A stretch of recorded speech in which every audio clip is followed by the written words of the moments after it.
کچھ ابھی افغانستان میں بھی سرویز ہوئے ہیں اور افغان جو عوام ہیں ان کے بھی کچھ زیادہ خوش وہ پاکستان سے نظر نہیں آتے. آپ نے ان کو سنا, کیا کہنا چاہیں گے کچھ؟ یہ فرسٹریشن تو یعنی صاف ظاہر ہے کہ اتنے عرصے کے بعد جب جنگ ہو, اسپیشلی جو پشتون ایریاز ہیں اس میں, تو فرسٹریشن اتنی بڑھ جاتی ہے کہ ہر ایک پہ انگلی اٹھانا ایک نیچرل بات ہے کہ لوگوں کے لیے, کہ ہر ایک پہ انگلی اٹھانا کہ اس کی ذمہ داری, اس کی ذمہ داری. تو یہ دونوں ملکوں کی جو لیڈرشپ ہے اس کو کول مائنڈ کے ساتھ بیٹھ کے یہ سوچنا ہوگا کہ what is good for the region, what is good for the people. تو اس میں کوئی شک نہیں ہے. افغانستان کی گورنمنٹ جو گلہ کر رہی ہے کہ لیڈرشپ جو وہ پاکستان میں بیٹھی ہوئی ہے, اور بریگیڈیئر صاحب بھی یہ مانتے ہیں کہ لیڈرشپ وہاں بیٹھی ہوئی ہے, لیکن وہ اس لیے نہیں بھیج رہے کہ افغانستان میں حالات خراب ہو جائیں گے. افغانستان کی لیڈرشپ یہ کہتی ہے کہ بیچ دو, حالات خراب ہونے دو, تو آپ بیچ دیں. آپ کی طرف تو کم از کم ان کا گلہ نہیں ہوگا آپ سے کہ وہ جو ہے لیڈرشپ وہاں بیٹھی ہوئی ہے. جب کوئٹہ کا شورا, ملا اختر منصور, ملا رسول اور ملا عمر مرحوم جو وہاں مر گئے, حقانی نیٹ ورک, یہ سب ساری افغانستان نہیں پوری دنیا پاکستان پہ انگلی اٹھا رہی ہے. پوری دنیا ہی کہتی ہے کہ طالبان کی لیڈرشپ جو ہے وہ وہاں بیٹھی ہوئی ہے. تو اگر آپ کہتے ہیں کہ وہاں بیٹھی, آپ مانتے بھی ہیں, اور افغانستان کی گورنمنٹ چاہتی ہے, اور بقول آخری جو کالر تھے آفریدی صاحب کے, کہتے ہیں کہ ہندوستان کی گورنمنٹ یہ چاہتی ہے, ہندوستان کی گورنمنٹ بھی چاہتی ہے, افغانستان گورنمنٹ چاہتی ہے, ساری دنیا چاہتی ہے کہ آپ پاکستان طالبان کی لیڈرشپ کو نکال دے. تو آپ لوگ کیوں اس کو بٹھائے ہوئے ہیں؟ ان سے کیا مل رہا ہے آپ لوگوں کو؟ بالکل, اور ایک ٹھوس جو جواب ہے جو سمجھ میں آ جائیں وہ ابھی تک سامنے نہیں آ رہا ہے. چاہے ہم تجزیہ کاروں سے بات کریں, پاکستانی عہدیداروں سے بات کریں, یا ISPR کے ڈفرینٹ جو بیانات سامنے آ رہے ہیں ان کو سامنے رکھیں, تو کوئی جواب, ایسا جواب کہ کنونس ہو عالمی برادری بھی اور افغانستان بھی کہ ہاں ان وجوہات کی وجہ سے افغان طالبان کو نہیں نکالا جا رہا پاکستان سے, اور یہ کہ پاکستان ٹھیک ہے. اس طرح کوئی چیز ہمیں ابھی تک نظر نہیں آئی. بریگیڈیئر صاحب, موجودہ حالات میں آخری سوال آپ سے میں کرنا چاہوں گی کہ افغان امن جو پروسیس ہے اس وقت تعطل کا شکار ہے, لیکن اس کا مستقبل آپ کو کیا نظر آتا ہے؟ دیکھو, ابھی جو افغانستان کا ایک وزیر نے دورہ کیا تھا اور اس کے ساتھ سرتاج جدید صاحب کی جو ملاقات تھی, تو اس میں تو یہ ایک اندیا دیا تھا کہ شاید اگلے ماہ کچھ نہ کچھ برف پگھلے گی اور شاید مذاکرات کی طرف کوئی آگے بڑھ رہے ہیں. لیکن یہ ہے کہ جس طریقے سے ایک دوسرے پر الزامات, تحفظات اور ایک فضا غیر یقینی اور شک و شبہات کا بڑھ رہا ہے, تو یہ میرے خیال میں ڈپلومیسی کے خلاف ہے. اور یہ ایک جنگ کو رکوانے کے لیے اور اس کو امن مذاکرات کے راستے پر لانے کے لیے یہ سازگار فضا نہیں ہے. میرے خیال میں کہ دونوں حکومتوں کو اور سب کو ایک ایسا لائحہ عمل اختیار کرانا چاہیے کہ کوئی واقع ہو جائے تو اس پر پورے پروسیس کو یا دوسرے ملک کو پورے کا پورا مورد الزام نہ ٹھہرائے اور وہ عوام میں ایک ایسی بے چینی اور ایک قسم کی فضا قائم نہ کرے کہ وہ ایک دوسرے کے دشمن بنے یا ان کے شبہات بڑھ جائیں. تو میرے خیال میں کہ سب سے پہلے جو بات ہے وہ کانفیڈنس نہیں ہے, کانفیڈنس بلڈنگ نہیں ہے, ایک دوسرے پر شک ہے, تحفظات ہے, اور اس کو دور کرانا چاہیے. اور دوسری بات میں یہ بھی کہنا چاہتا ہوں کہ طالبان کے لیے بھی سوائے امن بات چیت کے کوئی دوسرا راستہ نہیں ہے, اس لیے کہ وہ افغانستان کو فتح نہیں کر سکتے. فتح نہیں کر سکتے. بریگیڈیئر صاحب, قیادت آپ کے ہاں موجود ہے, آپ سمجھائیں نا ان کو یہ بات. جی آپ ان کو یہ بات سمجھائیں, قیادت تو آپ کے ہاں موجود ہے کہ کوئی اور راستہ نہیں ہے.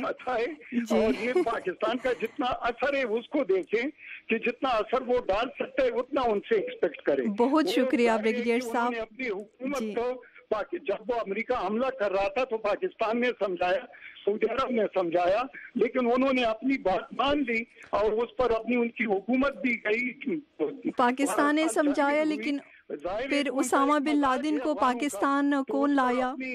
یہ بھی بہت سارے کویسچنز ہیں. یہ بہت وسیع ٹاپک ہے جس پہ بہت ٹائم جو ہے وہ درکار ہوتا ہے اس پہ بات کرنے کے لیے. لیکن بریگیڈیئر صاحب, آپ نے بہت شارٹ نوٹس پہ آج ہمیں ٹائم دیا, بے حد شکریہ آپ کا. تھینک یو سو مچ. ابراہیم ناصر صاحب